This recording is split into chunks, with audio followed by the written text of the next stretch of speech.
Peoples party Azad Kashmir کے لطیف اکبر صاحب، ان کو میں نے انٹرویو کیا. اپوزیشن لیڈر چودھری یاسین صاحب سے گفتگو ہوئی. بیرسٹر سلطان محمود چودھری صاحب کا انٹرویو کیا. لارڈ قربان لارڈ نذیر احمد صاحب سے گفتگو ہوئی. علی رضا سید صاحب سے بات ہوئی. یہ سب لوگ کہتے ہیں جی گلگت بلتستان کوئی سوچے بھی مت کہ وہ ہم سے علیحدہ کیا جا سکتا ہے، وہ اکائی جو ہے ریاست جموں کشمیر کی اس کا حصہ ہے. سر اتنا کہنے سے کیا ہو جاتا ہے کہ وہ جدا نہیں ہو سکتا؟ یہ سوچ اچھی ہے، لیکن عملاً تو گلگت ہم سے الگ ہے. ہم اس کے لیے کیا کر رہے ہیں؟ کتنے لوگ جن کا آپ نے نام لیا وہ کتنی بار گئے ہیں گلگت میں؟ گلگت کے لوگوں سے کب تک ملتے رہے ہیں وہ؟ اصل میں گلگت کے لوگوں کی شکایت آزاد کشمیر کے خلاف سب سے بڑی یہی ہے کہ گلگت کے لوگ جس کیفیت سے گزر رہے ہیں، آزاد کشمیر کے لوگوں نے ان کا کبھی ساتھ نہیں دیا ہے، ان کے حقوق کی بات نہیں کی ہے. اور ابھی وہ جب وہ مطالبہ کرتے ہیں ہمیں صوبہ ملنا چاہیے، تو اصل میں یہ فرسٹریشن ہے، ایک مایوسی کی کیفیت سے وہ نکلنا چاہتے ہیں، اور آزاد کشمیر کے خلاف ان کی ایک ریزنٹمنٹ ہے، ریئیکشن ہے ان کا. اور یہی وجہ ہے کہ وہ آزاد کشمیر سے الگ ہو کر صوبہ بنانا چاہتے ہیں. ہمیں اس کا چیز کا احساس ہونا چاہیے کہ ان کے اندر ریزنٹمنٹ جو ہے یہ کیا ہے، اس کا پس منظر کیا ہے. اب ہم سب لوگ اکٹھے تھے، ایک سوچ تھی ہماری. آج بھی جب گلگت کے لوگ ملتے ہیں، بیٹھتے ہیں ہمارے ساتھ، ان کی وہی سوچ ہے جو ہماری سوچ ہے اس میں. اور جو تقریر کرتے ہیں، بیان دیتے ہیں، ان کے اندر وہی بات ہے جو ہم کہتے ہیں. جموں کشمیر کی عبادت کی بات کرتے ہیں، وہ بھی عبادت کی بات کرتے ہیں. لیکن جو وہاں پر عملاً کیفیت ہے انتظامی امور کی، حقوق سے محرومی کی، بنیادی حقوق سے محرومی کی، اس نے ان کے اندر ایک اتنی پسماندگی پیدا کر دی ہے یا مایوسی پیدا کر دی ہے، اور وہ اتنے مایوس ہو گئے ہیں. اب دیکھتے ہیں نا کہ جموں کشمیر کے اندر کچھ نہیں ہو رہا ہے. آزاد کشمیر کے لوگ جو ہیں یہاں پر جناب اپنے گلچھرے اڑا رہے ہیں، وزارتیں بنی ہوئی ہیں، جھنڈے لہرا رہے ہیں، بیانات دے رہے ہیں، اسلام آباد میں بیٹھے ہوئے ہیں. اب دیکھیں نا، ہماری حکومت کا دارالحکومت جو ہے مظفر آباد ہے، لیکن تمام کابینہ جو ہے وہ اسلام آباد بیٹھی ہوتی ہے. تمام جتنے آپ کے ملازم ہیں جناب، وہ آج کل وہاں پر ان کے بڑے بڑے بنگلے ہیں اسلام آباد میں. دن کو جناب مظفر آباد میرپور میں ہوتے ہیں، شام کو جناب وہاں پر چلے جاتے ہیں اس میں. تو اب یہ کیفیت جو ہے، اس سے ان لوگوں کے اندر مایوسی پیدا ہو گئی ہے. اور آزاد کشمیر میں یہی کیفیت ہے. یہاں بھی آپ کو نوجوان جو جتنے لوگ ہیں آپ دیکھیں ان کو، ایک تو یہ ہے کہ وہ تحریک آزادی کے جو ہمارے غرض مقاصد تھے اسے فراموش کر چکے ہیں. ان کے اندر وہ جذبہ ہی نہیں ہے، ان کے اندر وہ احساس نہیں ہے. اب جن لوگوں نے جن کا نام لیا ہے وہ تو جناب پاکستان کی جماعتوں کے بڑے بڑے لیڈر بن گئے ہیں. یہاں انہوں نے پاکستان کی جماعتیں بنا لی ہیں. اب پاکستان جو ہے وہ سب کا ایک ہی ہے، نسب العین سب کا ایک ہی ہے کہ جب رائے شماری ہوگی تو علاقے پاکستان کی بات کی جائے گی. لیکن انہوں نے علاقے پاکستان کی بات کو پیچھے رکھ کر، حق خود ارادیت کو پیچھے چھوڑ کر، وہ پہلے ہی پاکستانی بن گئے ہیں. اور وہاں انہوں نے اپنے مکانات بھی بنا لیے ہیں، وہ رہتے بھی وہی ہیں اسلام آباد میں.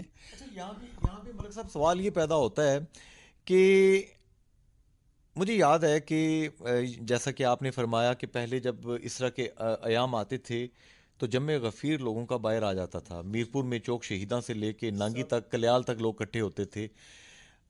کیا آپ سمجھتے ہیں کہ یہ پراپر پلاننگ کر کے یہاں پر جماعتیں جو ہیں پاکستان کی نان سٹیٹ جو جماعتیں ہیں آزاد کشمیر کی جو نہیں ہیں ان کو پلانٹ کیا گیا تاکہ آگے چل کے تقسیم کشمیر کی جائے؟ اب آپ میرے منہ سے وہ بات کروانا چاہتے ہیں جو آپ خود جانتے ہیں، بلکہ جموں کشمیر کے سب لوگ جانتے ہیں کہ جب معاہدہ شملہ ہوا تو معاہدہ شملہ جب یہ فیصلہ ہو گیا کہ ہندوستان پاکستان نے تمام تنازعات جو ہیں باہمی مذاکرات سے حل کرنے ہیں، جس میں جموں کشمیر کا مسئلہ بھی شامل ہے. یہ معاہدہ جو ہے 1972 میں ہوا. 1972 سے لے کر 2020 تک اب ہندوستان نے سارا جموں کشمیر جو ہے وہ ہڑپ کر لیا ہے. اور وہاں کشمیریوں کی جو حالت اظہار ہے، جس کی آج محبوبہ مفتی بھی جناب چیخ لیا ہے، جس کے خلاف فاروق عبداللہ بھی چیخ رہا ہے جن کے خلاف. اب دیکھیں وہاں کشمیری کی کیفیت یہ ہے، اور یہاں پر ہم ٹس سے مس نہیں ہو رہے ہیں. سوائے جناب یہاں سیمینار ہو رہے ہیں رسمی طور پر، اخباروں میں بیانات دیے جاتے ہیں رسمی طور پر، ٹیلی ویژن کے اوپر بیانات کے نام دیے جاتے ہیں رسمی طور پر. عملاً ہم نے جموں کشمیر کو چھوڑ دیا ہوا ہے.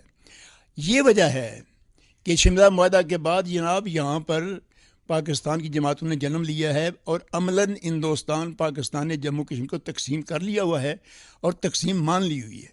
یہی بات آپ مجھ سے چاہتے تھے، میں آپ کے سامنے کھل کر بات کرتا ہوں. تو اس کا مطلب یہ ہے کہ اب جو کچھ بھی ہو رہا ہے یہ آئی واش ہے، کہ چیزیں تمام پس پردہ ہو چکی ہیں، دونوں طرف سے مرد آباد زندہ باد کے نعرے، یہ سب ڈرامے؟ ڈرامہ بھی کہیں یا حقائق بھی کہیں، یا ان کی اپنی جو سکت تھی